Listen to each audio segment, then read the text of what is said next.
tardes, bienvenidas, bienvenidos a la edición central de MBD Noticias. ¿Cómo estás, Mariana, en este último día de junio? Último día del mes, último día de la semana. Recién estamos sacando cálculos, no tan brillantes, pero de que ya entramos en la segunda mitad del año. Así que bueno, dicen que el tiempo se pasa volando y es cierto, ¿no? Es así, con todos los memes de julio que llega.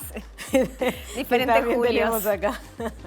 Y bueno, a partir de mañana. Así que, si te parece, empezamos con una noticia del día de hoy, ¿no? Como siempre, las rendiciones de cuentas entran el último día de junio. Y el Poder Ejecutivo a esta hora está enviando a la Asamblea General el proyecto de rendición de cuentas. Se trata del último mensaje presupuestal con margen para aumentar el gasto público antes de las elecciones de 2024. Sí, algunos legisladores oficialistas esperaban que el Ministerio de Economía aumentara un poco más este gasto. Sin embargo, el proyecto no incorpora un gran incremento de la partida presupuestal, con la excepción de 20 millones de dólares para atender problemas de salud mental y también adicciones. La ministra de Economía, Susana Arbeleche, va a ser recibida en unos minutos por los presidentes de ambas cámaras. El proyecto va a ingresar por la Cámara de Diputados y en instantes vamos a tener a uno de nuestros compañeros allí, sí, claro, en el Parlamento para que nos cuente todo lo que está sucediendo. Sí, simbólicamente es un momento importante este, ¿no? Así que bueno, estaremos allí y ese será uno de los temas que desarrollaremos en esta edición. Pero tenemos más, vamos a verlo en titulares.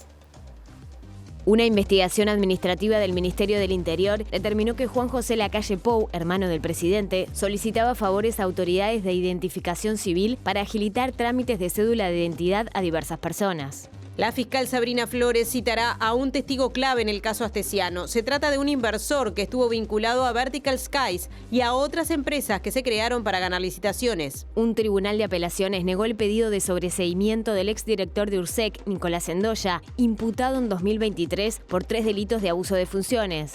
La jueza Marcela Vargas rechazó que las defensas del senador Gustavo Penades y del profesor Sebastián Mauvecín conozcan la identidad de los denunciantes en su causa. Tras la audiencia, Penades dijo que había una trama en su contra. A pesar de las críticas a la política de seguridad, Cabildo Abierto descartó votar la censura al ministro Luis Alberto Heber y aseguró que la relación con los socios de la coalición sigue siendo buena. La justicia condenó al represor Eduardo Ferro a 21 años de prisión por la desaparición forzada en 1977 del militante comunista Oscar Tassino. La justicia electoral de Brasil inhabilitó políticamente por 8 años al expresidente Jair Bolsonaro por abuso de poder en la última campaña. El gobierno francés estudia todas las opciones, incluso decretar el estado de emergencia ante la escalada de violencia en todo el país por la muerte de un adolescente a manos de la policía. El compositor argentino Daniel Melingo toca esta noche a la trastienda. El ex integrante de Los Abuelos de la Nada, Los Twists y de la banda de Charly García vuelve a Montevideo para celebrar los 25 años del lanzamiento de su disco Tangos Bajos.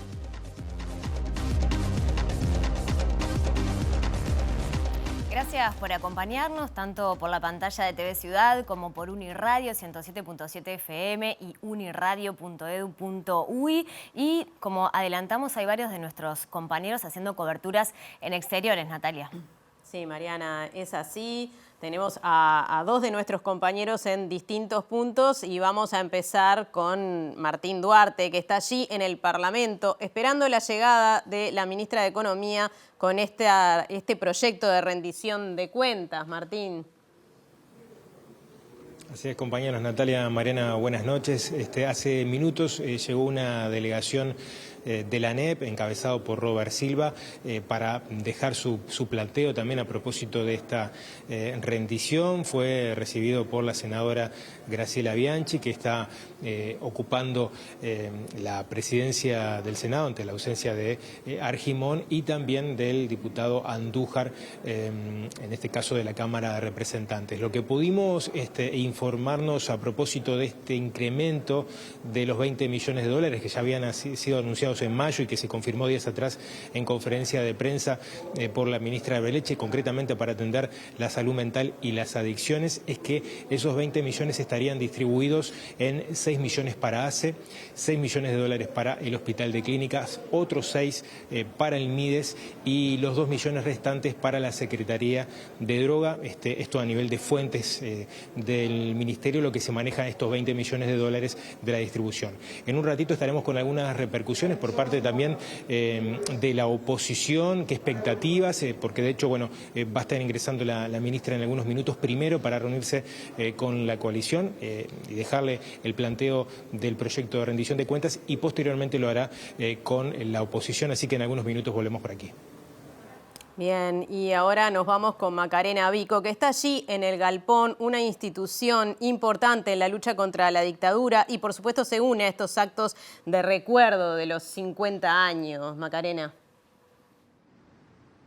Sí, Natalia, así es, aquí en el Teatro El Galpón. A partir de hoy proponen una intervención, una recorrida histórica en el marco de los 50 años del golpe de Estado que inicia el 27 de junio de 1973 hasta la vuelta a la democracia. Y es así que proponen una recorrida sensorial que va a estar sucediendo desde hoy hasta un mes más. Y bueno, propone justamente que se acerquen a conocer un poco más de la historia uruguaya.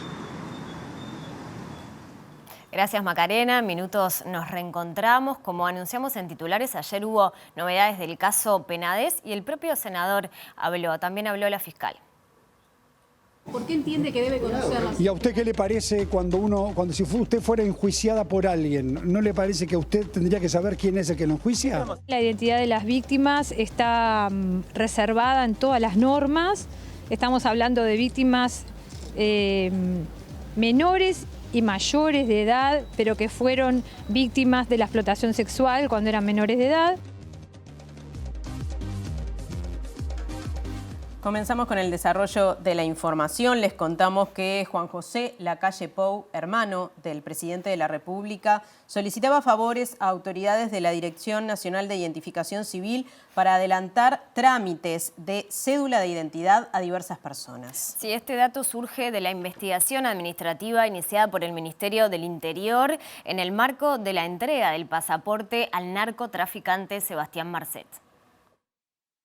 Según informó el semanario Brecha, el hermano menor del presidente de la República realizó en forma sistemática y reiterada pedidos al ex subdirector de Identificación Civil Alberto Lacoste para acelerar el trámite de cédulas de identidad de diversas personas. El dato surge en la investigación administrativa iniciada por el Ministerio del Interior por la entrega del pasaporte al narcotraficante Sebastián Marcet, quien estaba detenido en una cárcel de Emiratos Árabes Unidos. La investigación refería al pedido realizado por el abogado Alejandro Balbi a Lacoste para acelerar la gestión del pasaporte de Marcet. El objetivo fue determinar cómo se gestó ese pedido y si implicó acelerar el trámite administrativo del pasaporte. También si eran habituales los pedidos del abogado al jerarca. En medio del interrogatorio a los funcionarios apareció el nombre Lacalle Pou. Uno de ellos dijo desconocer otros pedidos de Balbi. Lo que recuerdo son varias solicitudes de adelanto de pasaporte y cédula a pedido del hermano del presidente de la República, Juan Lacalle, que fueron a través de Lacoste. La mayoría de las solicitudes a Lacoste las transmitía por WhatsApp en el grupo en el que todos teníamos conocimiento. Esa versión fue ratificada por otro integrante de Identificación Civil. Las solicitudes más frecuentes eran pedir audiencia de cédulas por parte de Juan Lacalle Pou. Él realizaba muchas solicitudes a Lacoste, por eso lo recuerdo particularmente. Lacoste siempre aclaraba a solicitud de quién eran los pedidos. La investigación del ministerio concluyó que no existió ninguna irregularidad de parte de los funcionarios de Identificación Civil, incluido Lacoste, por lo que el caso fue archivado. Según informó Brecha, el expediente de esta investigación fue incorporado a la indagatoria de Fiscalía.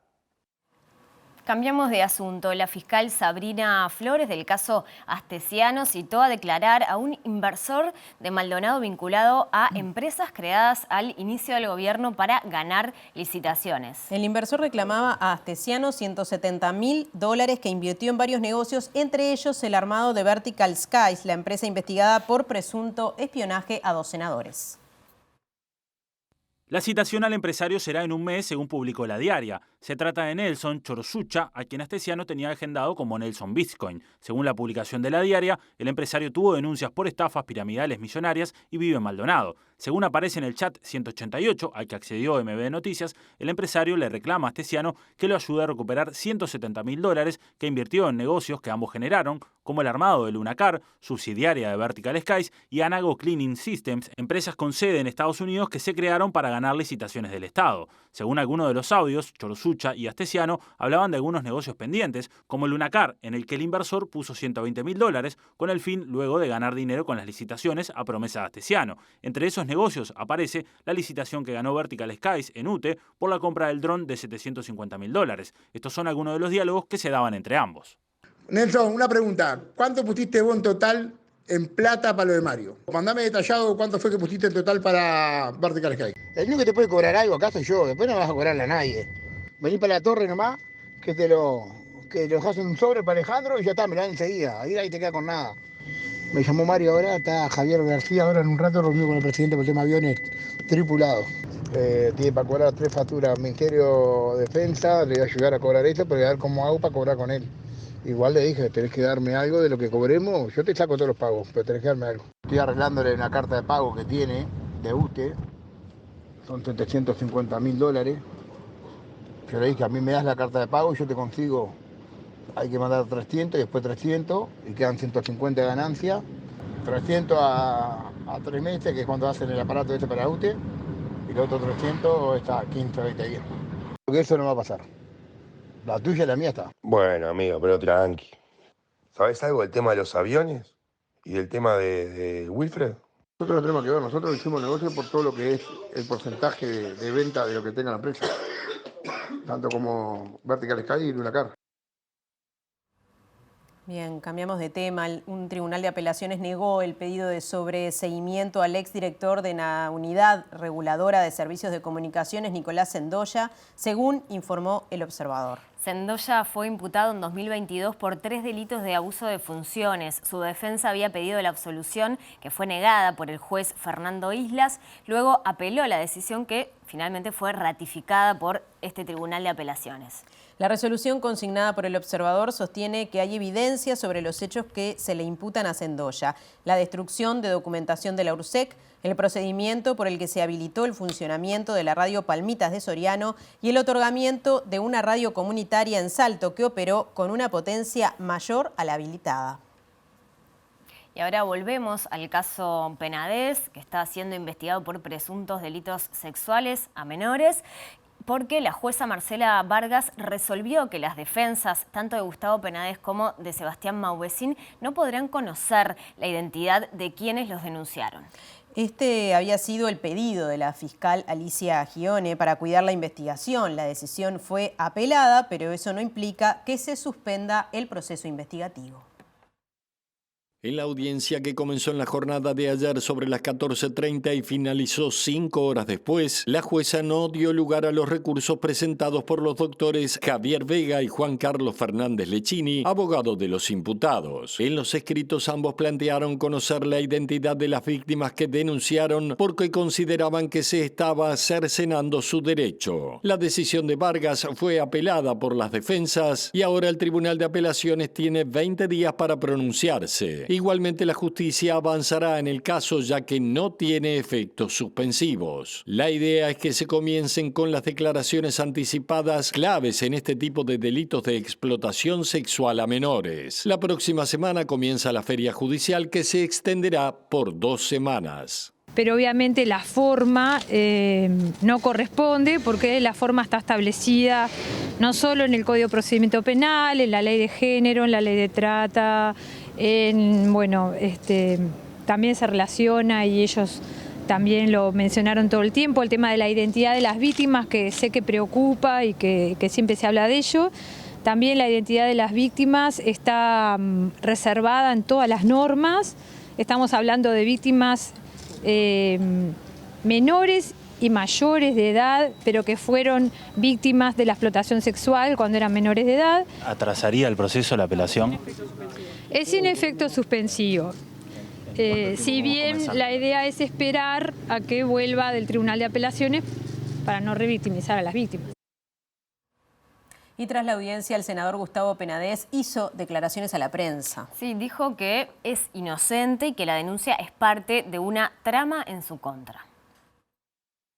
Absolutamente sigo insistiendo que soy inocente, que tengo la conciencia tranquila y que esperemos que en la justicia se pueda demostrar esto. Lo que se está haciendo es vulnerando el derecho de la defensa, pero yo confío en la justicia, confío en la juez y entiendo que el tiempo va a ir dando la posibilidad de conocer la trama que hay detrás de todo esto.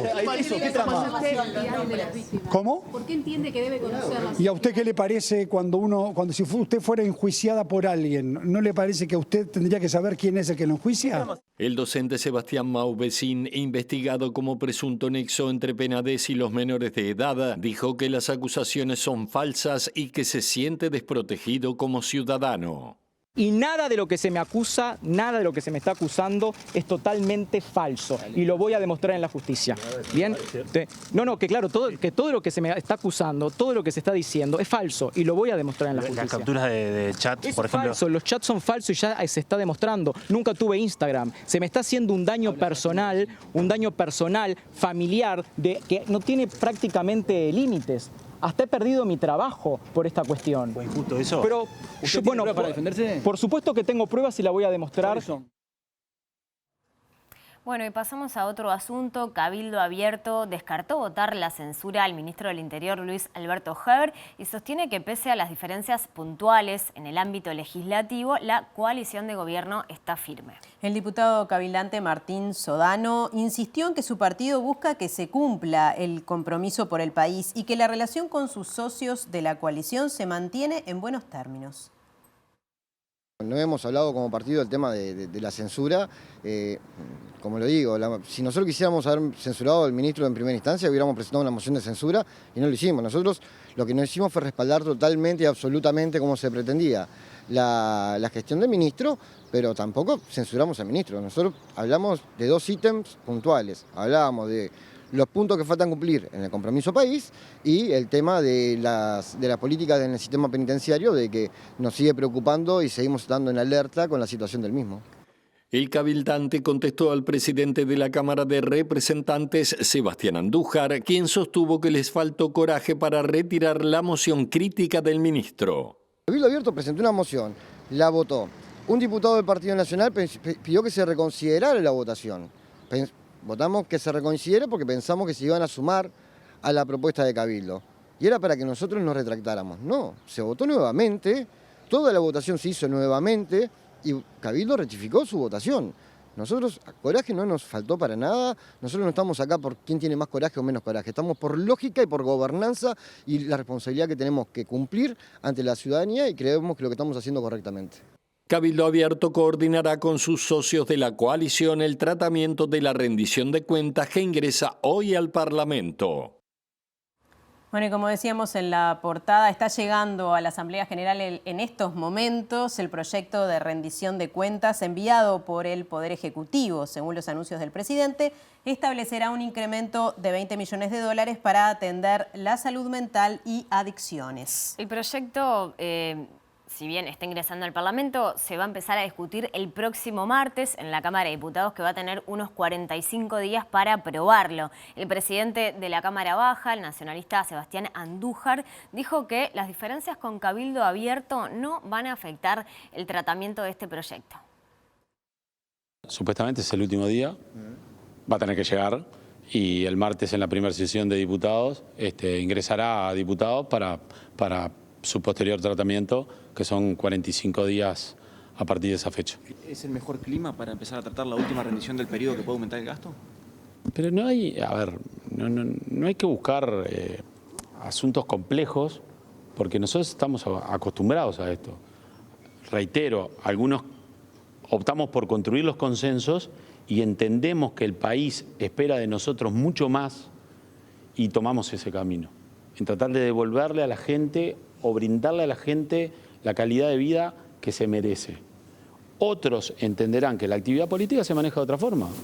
Vuelvo a reiterar, respetable, pero no es nuestra actitud es otra. Y así lo ha demostrado el Partido Nacional y también el resto de los partidos de la coalición, a no ser algunos perfilismos particulares. Antel conecta 5 GB con Uruguay para que vos te conectes con el futuro. Y en el Parlamento está nuestro compañero Martín Duarte, que nos va a contar precisamente si ya llegó el proyecto de ley de rendición de cuentas. Martín, ¿cómo estás? Gracias, Natalia. Sí, más allá del acto simbólico de que lleguen las carpetas, obviamente abre un proceso interesante de discusión de 45 días, como ustedes señalaban, a partir del próximo martes. Decíamos que hace algunos minutos se hizo presente una delegación de la ANEP encabezada por Robert Silva, que trajo su propuesta para esta rendición en un clima como se manejaba también, que hace poquitas horas tuvo una interpelación y algunos cortocircuitos dentro de la coalición, específicamente por la postura de Cabildo Abierto. Le agradecemos estos minutos al diputado Gustavo Olmos, que va a ser uno de los que estará tomando contacto el próximo martes, en realidad a partir de algunas horas ya de lo que es esta propuesta de proyecto. Y bueno, Gustavo, se hablan de estos 20 millones de dólares como el incremento que tendría ya a lo aprobado de los 337 millones de dólares en la rendición de cuenta pasada. ¿Qué primera lectura y qué expectativa, ¿no?, a la hora de encarar la discusión que se viene a partir de la próxima semana, ¿no? Buenas noches. La rendición de cuentas, cualquier gobierno hace en su primer año de gobierno un presupuesto por los 5 años y después las rendiciones de cuentas son instancias de ajuste de ese presupuesto. Esta es particularmente interesante, o tiene la particularidad de que es la última en la cual se puede incrementar el gasto. Entonces, en ese sentido, genera expectativa. Sobre el salud mental hay un anuncio de 20 millones de dólares. 20 millones de dólares, yo sé que suena como una cifra muy alta, pero el presupuesto nacional es absolutamente marginal y no tenemos todavía confirmación de hacia dónde iría. Primero, no tenemos confirmación si son 20 millones ni a dónde irían, lo evaluaremos en el momento en que llegue. Poner fondos en salud mental es absolutamente compartible, es un problema real que tiene la población, veremos cómo el gobierno propone instrumentarlo. Bien, a propósito del clima y del momento, recién escuchamos el diputado Andújar haciendo referencia a que esta situación, esta tirantez con Cabildo Abierto de alguna forma dentro de la coalición no implicaría algún obstáculo dentro de lo que es el tratamiento específico. ¿Qué mirada tiene sobre ese tema? La coalición tiene sus ruidos internos que los resolverá la coalición. Normalmente el clima en el trabajo de la Comisión Integrada de Presupuesto y Hacienda, que es la que trata este proyecto, es un clima de trabajo, es un clima de recibir delegaciones, de hacer preguntas, de profundizar y de tratar de mejorar el proyecto, entender, discutir eventualmente políticas o orientaciones de política que toma el gobierno y que tiene una expresión presupuestal en la rendición de cuentas o en el presupuesto quinquenal. Normalmente no interfiere estos tironeos o discusiones que se puedan dar en el plenario con lo que después sucede en las comisiones, que repito, es un ámbito de trabajo donde todos intentamos colaborar para que sea lo más productivo posible y además tenemos un acuerdo interno que no discutimos cuando hay delegaciones. Entonces, si recibimos a un ministerio o a cualquier delegación, le hacemos preguntas, tratamos de entender mejor lo que hace, pero no nos ponemos a discutir con el ministerio qué es lo que, si está bien o está mal. Esa discusión después la damos entre los parlamentarios que integramos la comisión y después, obviamente, en el plenario, que es donde finalmente se aprueba o no cada artículo, porque las comisiones son simplemente asesoras del plenario de la Cámara. Sí es claro que en el caso de Cabildo tiene una lectura, una mirada sobre algunos temas puntuales, el tema seguridad, por ejemplo, donde viene solicitando un incremento de presupuesto, por ejemplo. En ese sentido, a la pregunta si por ahí los lineamientos o las pautas de cada sector pueden de alguna forma permear la discusión, ¿no? Sí, siempre permean. Nunca el proyecto que viene del Poder Ejecutivo es el mismo que sale de la Cámara de Diputados, que siempre es la primera que trata estos proyectos de ley, y eso que sale de diputados no es lo mismo que sale del Senado. Siempre hay cambios, siempre hay modificaciones por falta de acuerdo, porque aparecen mejores opciones, porque incluso el Ejecutivo en el trámite parlamentario envía otras modificaciones o propone modificaciones, o los propios parlamentarios proponemos modificaciones al articulado o cosas nuevas. Entonces, que va a haber cambios, sí, que sí seguro que los va a haber. Si van a ser expresión de los tironeos de la coalición, no lo sé, en principio, porque no sé cuál es el proyecto, ni llega ahora en unos minutos, ni cuál va a ser la posición de los distintos partidos. No ha sido solo con Cabildo Abierto que ha habido discrepancia. Hay muchos puntos que han venido en otras rendiciones de cuentas que no han pasado, algunos por oposición del Partido Colorado, otros por oposición del Frente Amplio y que han logrado convencer a la mayoría y algunos incluso porque los propios legisladores del Partido Nacional no están de acuerdo con lo que manda el Ejecutivo. Olmos, muchas gracias por estos minutos, muy amable. El diputado Gustavo Olmos, en esta previa decíamos una jornada especial para el Parlamento porque en minutos está llegando la rendición de cuentas. Presentó Antel conecta 5 GB con Uruguay para que vos te conectes con el futuro. Bueno, muy bien, muchas gracias a los compañeros que están allí en el Palacio Legislativo y también hoy ingresó a la Junta Departamental el proyecto de rendición de cuentas de la Intendencia de Montevideo con la última modificación presupuestal de este periodo que será de 31 millones de pesos para 2024 y 2025. Sí, sobre este presupuesto, el director de Recursos Financieros de la Comuna, Mauricio Zunino, destacó que pone foco en los municipios y en la creación de empleo, principalmente para los clasificadores de residuos. Se destaca el incremento para el tercer nivel de gobierno que busca alcanzar el compromiso de la comuna del 12% del presupuesto a 2025, apostando a la descentralización. Un crecimiento de un 50% del peso relativo que tenían los municipios al inicio de esta administración, en el cierre de esta administración. Yo creo que eso es un compromiso que estuvo por parte de la administración y que hemos logrado plasmar y hacer una propuesta que plasme ese compromiso. Que implica de vuelta, como lo dije al inicio, el compromiso con darle centralidad real y no discursiva, sino a través del presupuesto, a el tercer nivel de gobierno. En modelos de desarrollo de la creación de empleo genuino, inversiones importantes como el esquema del Plan Veredas para el entorno de los centros educativos y centros de salud. Hay una serie de inversiones que también estamos proyectando y que vamos a complementar, como lo que tiene que ver con la expansión de luminarias. También un plan de vialidad que no lo señalé en la conferencia, pero que va a estar planteado también para avanzar en obras que también generen dinamismo sobre la ciudad y sobre las cadenas de empleo también. Y el ex jefe de policía de Flores y ex director del Instituto Nacional de Rehabilitación, Gonzalo La Rosa, fue nombrado gerente de seguridad de ACE. Había sido destituido en 2018 del Instituto Nacional de Rehabilitación después de que brindara información falsa sobre la muerte de una persona privada de libertad.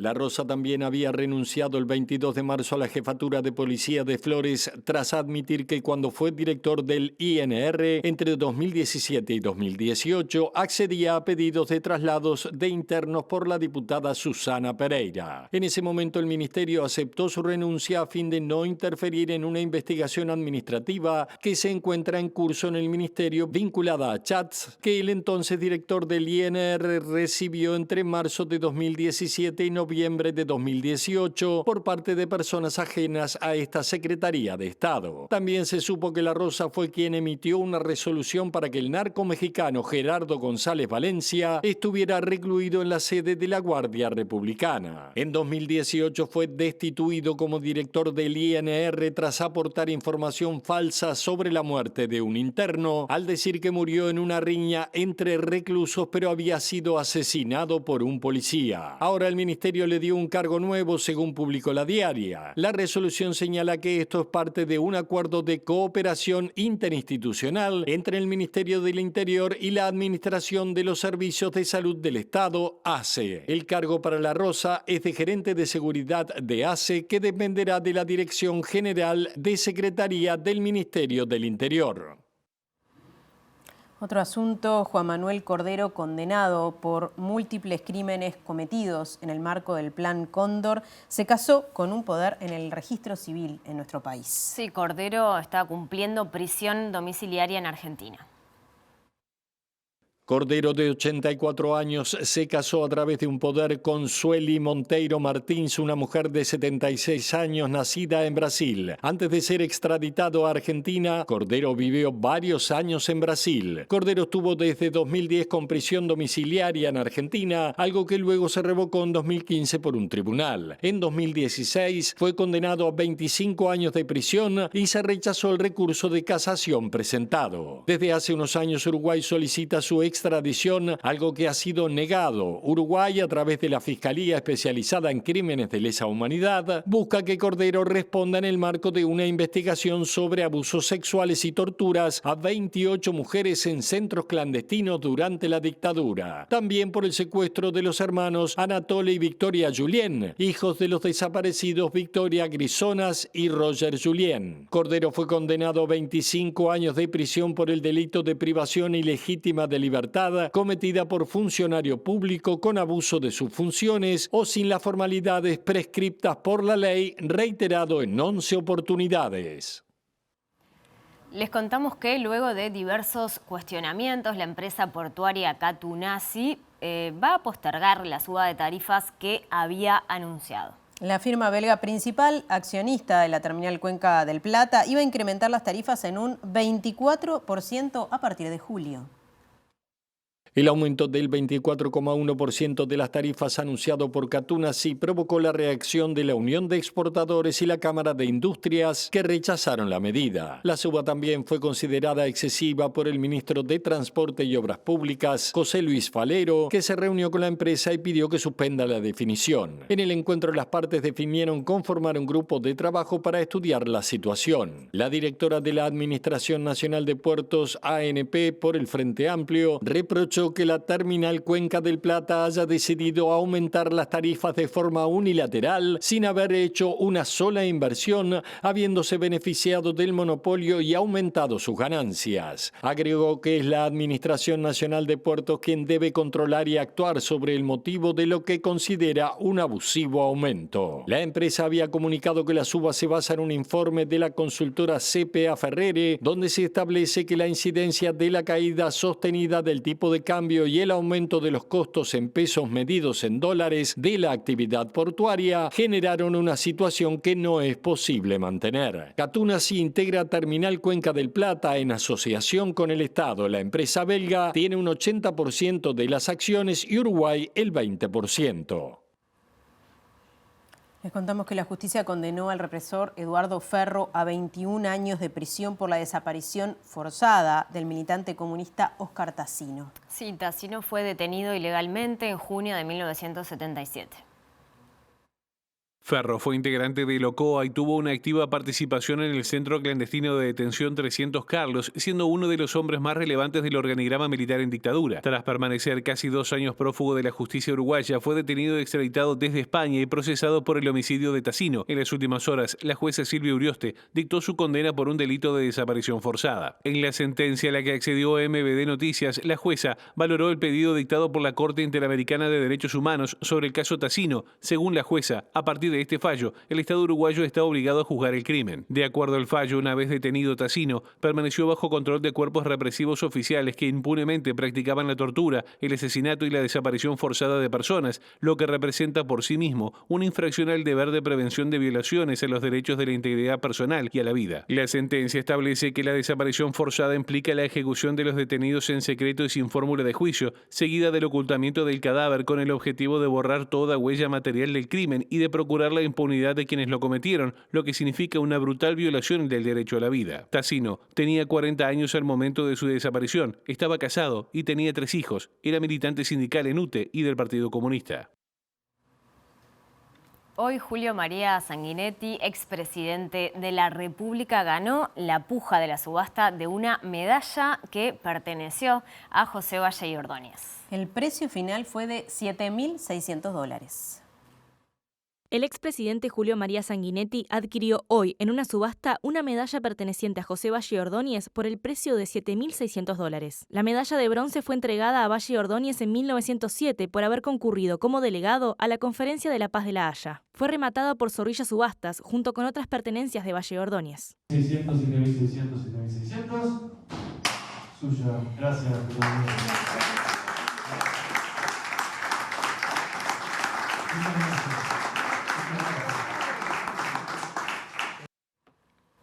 Bien, y este lunes asumieron las nuevas autoridades de la Asociación de Afiliados de la Caja de Jubilaciones y Pensiones de Profesionales Universitarios. Sí, la presidenta electa, María Cristina Muguerza, dijo que una de las prioridades es evitar la aprobación de la Ley Express de reforma que, según entiende, impulsa el directorio de la Caja y también el gobierno.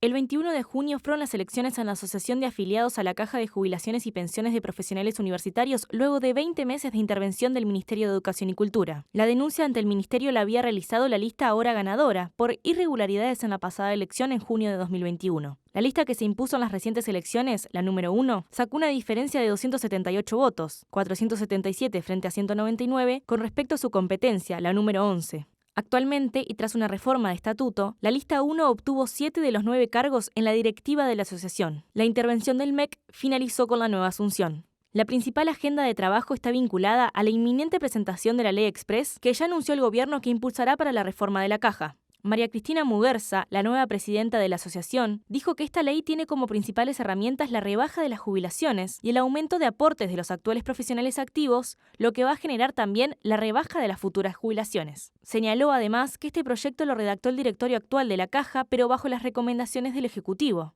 Proponen como alternativa un auxilio a la Caja que provenga de los aportes realizados por las jubilaciones al IAS, el impuesto de asistencia a la seguridad social, propuesta que ya ha sido discutida por las autoridades gubernamentales. Presenta Mercado Agrícola de Montevideo, en el corazón de un barrio donde late la ciudad. Mercado de Historias. Mercado de Historia.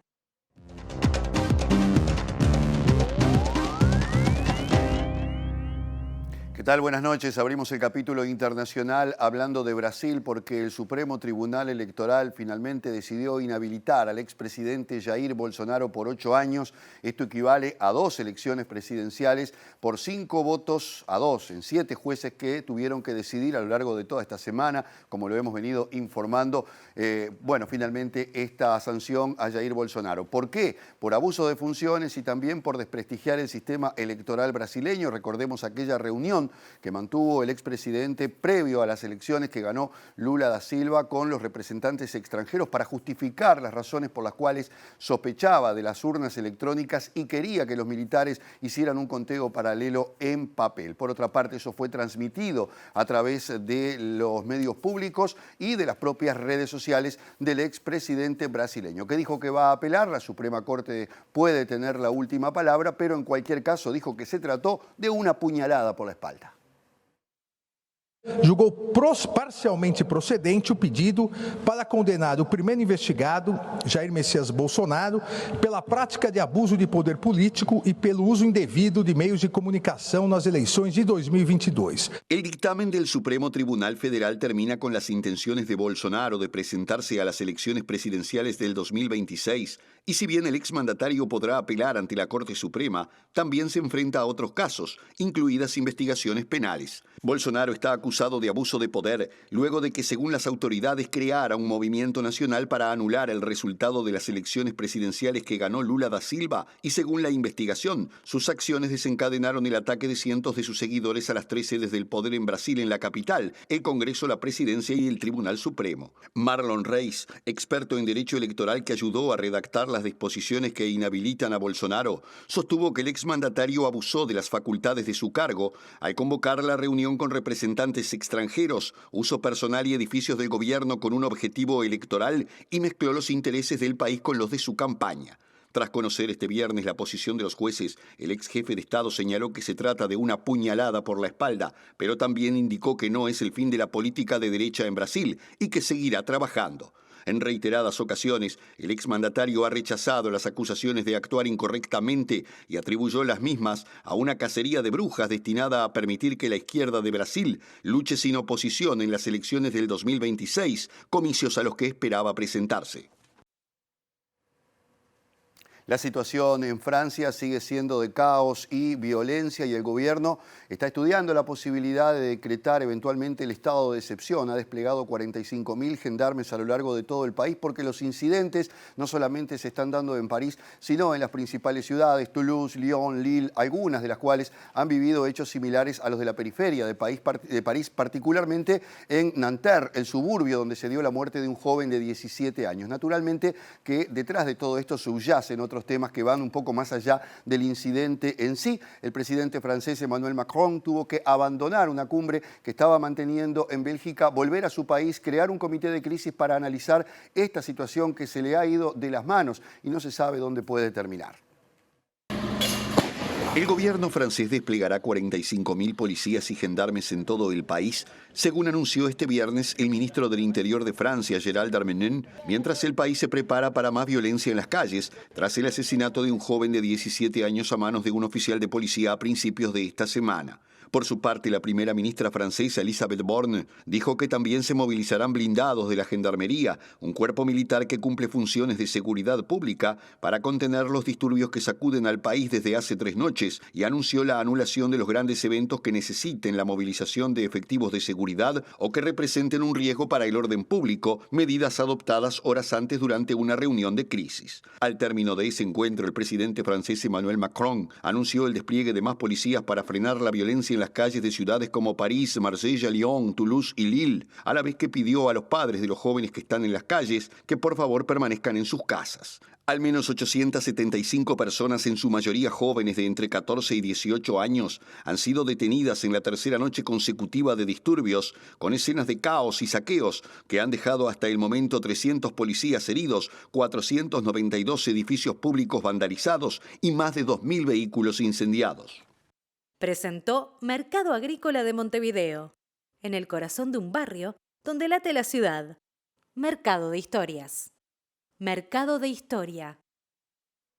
Bueno, y como es viernes, con mucho gusto recibimos a nuestra compañera Valeria Tanco, que nos trae algunas noticias vinculadas a la cultura, a los espectáculos. Valeria, algo distinto tenemos hoy. Algo muy distinto, porque tenemos este problema de qué hacemos con los niños y las niñas, ¿no? Sí, bueno, claro. Esta es una posibilidad muy certera. Es para el fin de semana que viene, pero pueden ir sacando entradas, haciendo los programas. Claro. Es la Montevideo Comic, que es la 21ª edición esta. Hace 21 años que se está haciendo la Montevideo Comic. Hoy nos sorprendimos cuando vimos esa cifra porque dijimos, hace más de 10 años, no, 21. 21, y además son muy jóvenes quienes la hacen, o sea que empezaron de muy jóvenes. Claro. Este encuentro ha ido creciendo muchísimo, bueno, al punto que en esta ocasión, el fin de semana que viene, es en el Antel Arena. Claro. Y tiene el mundo del cómic, pero en una historia muy amplia, digamos, ¿no? Para empezar, porque siempre tienen algo de historia. Sí. O sea, no son los cómics actuales solamente, no son los superhéroes solamente, sino que además hay otros asuntos. Sí. Para seguir, porque cada vez agregan más instancias, ¿no? Están, por ejemplo, las competencias de cosplay. Contanos, ¿no? Algún ejemplo. Ahí está, la competencia de cosplay, por ejemplo, ¿no? Que hay dos. Hay una de cosplay de terror y otra de cosplay general. ¿Qué es cosplay? El cosplay es el caracterizarse como un personaje, que no es lo mismo que disfrazarse. Bien. Hay una separación ahí, ¿no? Es caracterizarse, ¿no? Y ahí personas que parecen los personajes salidos, ¿no? de los cómics o de las películas. Y bueno, y es un arte ya a esta altura eso, Por supuesto, cómo no. Y bueno, y ahí van a estar sábado y domingo compitiendo, pero además la gente va también caracterizada, ¿no? Acá la producción quería que nosotros hiciéramos cosplay. Está bueno eso. Nosotras hiciéramos eso, sí. Yo creo que no decidimos qué personaje elegiríamos. Hay que pensarlo bien. A mí me gusta Merlina últimamente. Ah, sí, ¿no? claro, me gusta. Porque es como, buena idea. Sí. Las dos de Merlina. Vos sos más Merlina que yo, me parece, porque tenés como más el pelo lacio. Más bajita. Más chiquita. Todo. Bueno, y entonces hay charlas, hay conferencias, hay stands permanentes. Esto es de 12 a 22 horas el sábado y el domingo que viene. Bien. Hay talleres, hay una sala de proyecciones en donde va a haber, entre otras cosas, un adelanto de la película de Pablo Stoll, la nueva película de Pablo Stoll, que se llama El tema del verano y es de zombies. Muy bien. Entonces va a haber un adelanto ahí con el equipo. Y mañana de tarde va a haber lecturas dramatizadas con el elenco de la Comedia Nacional.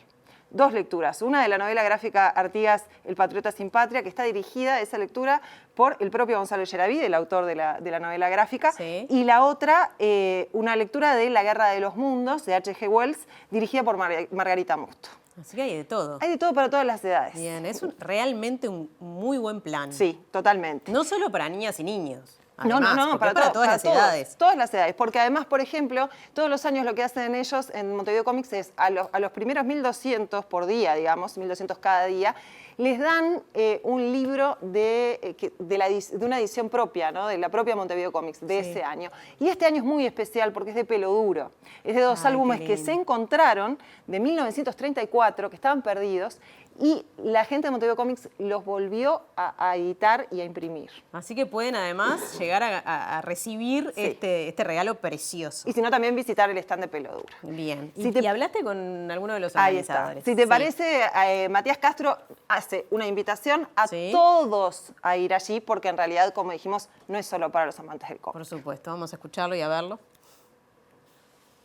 Montevideo Comics es un festival que está pensado para público en general, no solamente para quienes curten las temáticas y los mundos que están contenidos dentro del festival, la historieta ni que hablar, el mundo de los juegos, los videojuegos, el cosplay y tal. Está pensado justamente para que todas esas disciplinas y actividades estén abiertas y sean accesibles a la mayor cantidad de público posible, para justamente atraer nuevos lectores y creadores y nuevos participantes de estos universos, y que puedan tener un contacto mano a mano con historietistas, con diseñadores de juegos de mesa, con productores de videojuegos de aquí de Uruguay, del extranjero, y artistas de los que invitamos, y fortalecer un poco eso, ¿no? El contacto mano a mano y el disfrute de todas estas actividades. Bueno, ya vamos a volver a la segunda parte de la columna cultural, pero antes vamos a reencontrarnos con nuestra compañera Macarena Vico, porque hay diversas actividades en el marco de los 50 años del golpe de Estado. Maca, estás en el Galpón, ¿qué sucede por allí? Bueno, aquí estamos. Sí, Mari acaba de terminar esta intervención del Teatro El Galpón, justamente en el marco de los 50 años del golpe, para conocer un poco más de qué se trata esta propuesta, esta iniciativa. Estamos junto a Héctor Guido, quien es director del Galpón y también de esta producción que se hizo, que llevó 2 meses de trabajo. Héctor, muchas gracias por estos minutos. Contanos con qué se va a encontrar la gente en esta propuesta, que además es gratuita. Sí, bueno, en primer lugar, bienvenidos, es un placer tenerlos acá realmente. Desde el primer momento el Galpón se propuso abrir las puertas de su edificio para que intervengan todos los artistas y todos los compañeros que de una u otra manera daban testimonio a estos 50 años del golpe de Estado. Por lo tanto, lo que hicimos fue trabajar en forma colectiva con compañeros del cine, con compañeros de la música, bueno, fotografía, y fundamentalmente hacer protagonista a las personas que vienen a transitar por las entrañas del Galpón, por esos lugares que de pronto nunca recorrimos, y que si bien a veces nos sentamos en una platea para ver la ficción de una obra de teatro, en este caso hacemos ficción, otros espacios del teatro donde apostamos a la memoria emotiva, a aquellos tiempos terribles que pasamos, pero también pasamos de los otros, de solidaridad, de lucha, de reencuentros. Y bueno, creo que los espectadores son los que tienen que finalmente decir si hemos logrado llegar a ese aspecto más emotivo, que es lo que nos propusimos, ¿no? Más que hacer una cronología de todo lo que pasó en esos tiempos, hacemos básicamente lo que históricamente hemos transitado, porque también está el exilio, está la cárcel, está la resistencia, y están cómo desde el punto de vista como sociedad nosotros hemos logrado también recuperar nuestros espacios de libertad, y bueno, todavía estamos esperando la verdad y la justicia, ¿no? Pero ya llegará. Muchas gracias, Héctor. Justamente como vos decías, los espectadores podrán darnos más opinión. Estamos junto a Arturo, que pasó por esta experiencia, por esta intervención, la vivenciaste también. Bueno, sos actor, director y también estuviste en el exilio, te vi muy emocionado a la salida. Fue el sentir de muchos de los que participaron. ¿Cómo lo viviste? Bueno, yo vine completamente desprevenido porque yo estoy retirado y me vine como un espectador más, y lo viví como un golpe en el pecho. Realmente me parece impactante, impresionante, muy conmovedor, porque no es la historia de lo que pasamos y al mismo tiempo es la historia de lo que pasamos, porque este trabajo lo que hace es apelar directamente a los sentimientos. Mientras yo participaba, porque uno es protagonista de este hecho que inventó el galpón, mientras yo estaba recorriendo todo eso, sentía que eso lo habíamos vivido, eso lo habíamos hecho. Este es nuestro logro, nuestro triunfo. Y creo que el gran mérito de este trabajo es precisamente eso. No pretender dar una lección de historia, sino apelar a los sentimientos, a los recuerdos, a la memoria. Me impactó mucho, por ejemplo, el momento en que en un momento del recorrido me encuentro con la ficha de nuestro compañero Rubén Yáñez o con la ficha de Candó, fichas de la dictadura o de los gobiernos de aquella época. Realmente salí muy conmovido, sigo conmovido. Me cuesta. Gracias por compartir el testimonio de cómo vivenciaron esta experiencia, que bueno, los invitamos entonces en el marco de los 50 años del golpe de Estado. Se están haciendo muchas actividades para todo público. Esta es una de ellas, de jueves a domingos, con entrada gratuita, con cupos. Pueden pasar por boleterías o Ticantel a las 19 y a las 21 horas. Están todos invitados a vivir esta experiencia del recorrido histórico desde el golpe de Estado hasta la vuelta a la democracia. Les contamos, para empezar, que el compositor y multiinstrumentista argentino Daniel Melingo realiza un concierto esta noche en La Trastienda. Sí, el ex integrante de Los Abuelos de la Nada, de los Twists, también de la banda de Charly García, va a tocar en Montevideo para celebrar los 25 años del lanzamiento de su disco Tangos Bajos. Melingo es una figura relevante del rock argentino con un apéndice en España, donde fue parte de Lions Is Love, una banda de rock mítica en ese país a inicios de la década de 1990. Al regreso a Buenos Aires tras su estadía europea, inició un vuelco hacia el tango y la milonga, sin dejar de lado su beta rockera que plasmó primero en Tangos Bajos. Este es un disco fundamental en su trayectoria que buscó recuperar el sonido de los tangos de inicios del siglo XIX y del lunfardo de la época, pero con una mirada contemporánea que rápidamente logró una conexión con públicos de varias generaciones en Argentina y Uruguay, país al que ha visitado en reiteradas ocasiones con su propuesta tanguera. Además de Tangos Bajos, en La Trastienda, Melingo también repasará su segundo disco tanguero, Ufa, que también tiene varias canciones clásicas de su repertorio. Las entradas se venden en Habitat y los precios van de 1.600 a 2.700 pesos. Del concierto participarán dos músicos relevantes en la actual escena musical argentina: el cantante del grupo de rock Los Espíritus, Maxi Prieto, y la cantante Julieta Lazo, ganadora de 2 premios Gardel este 2023. Bueno, y volvemos con Valeria Tanco. Hiciste recién una propuesta, una invitación para el próximo fin de semana adentro, en el Antel Arena. Pero ahora vamos a invitar a salir y recorrer las calles de Montevideo, ¿no? Y este fin de semana. Bien. Porque mañana y pasado hay 2 actividades de Caminatur, de esta iniciativa que lo que propone es salir a recorrer la ciudad con unos destinos concretos, ¿no? Temáticos. Bien. El domingo, lo que estamos viendo allí es que el domingo a las 3 de la tarde sale el Tour Patrimonio Musical Uruguayo. Tango, música popular y candombe. O sea, son lugares que tienen mucho que ver con eso. Ahí está. Y en el del domingo, se encuentran en el Salvo con bailarines de tango y con los compadritos del Salvo, se llama. Y después, en el Barrio Sur, con integrantes de la comparsa C1080, de la familia Silva. O sea que esto arranca en Plaza Independencia el domingo a las 3 de la tarde.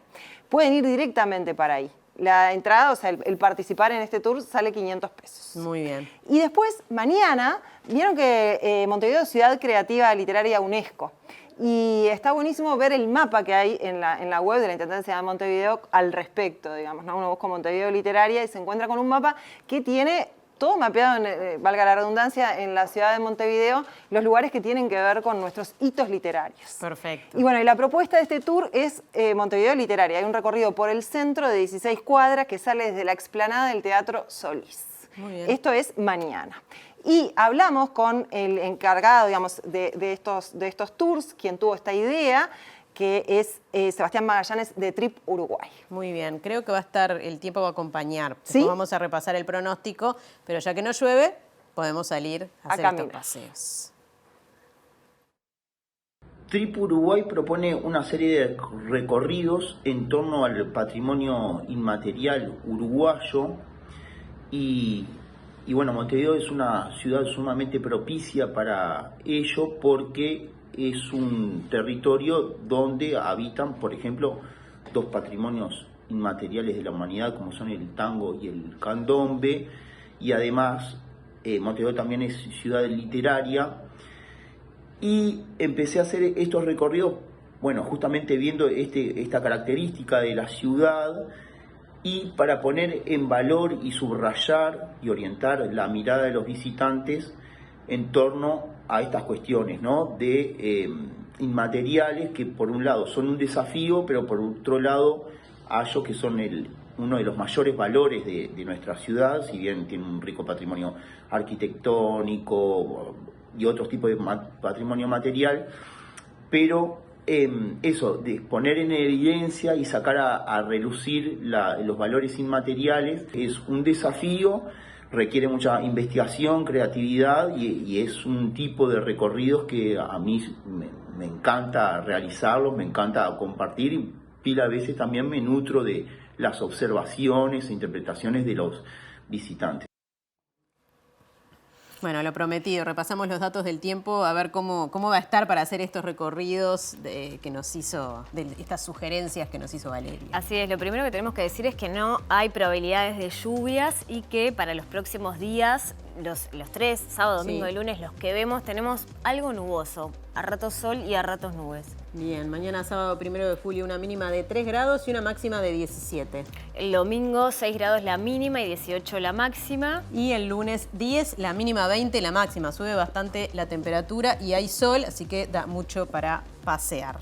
Bien, bueno, nos vamos. Quédense en la pantalla de TV Ciudad porque ya viene Voces de la Huelga, este ciclo de microbiografías documentales sobre la huelga general que sucedió en el momento en el que comenzó la dictadura militar. Sí, además es una coproducción de TV Ciudad, el PIT-CNT, bajo la realización de José Pedro Charlo, así que los invitamos y las invitamos a quedarse viendo este trabajo y después Lado B con entrevista bien de viernes cultural. Exacto, la entrevista con Ana Valiente, cantante folclórica, que viene entonces a conversar con nuestro compañero Wilmar Amaral. Invitación hecha, quédense en TV Ciudad.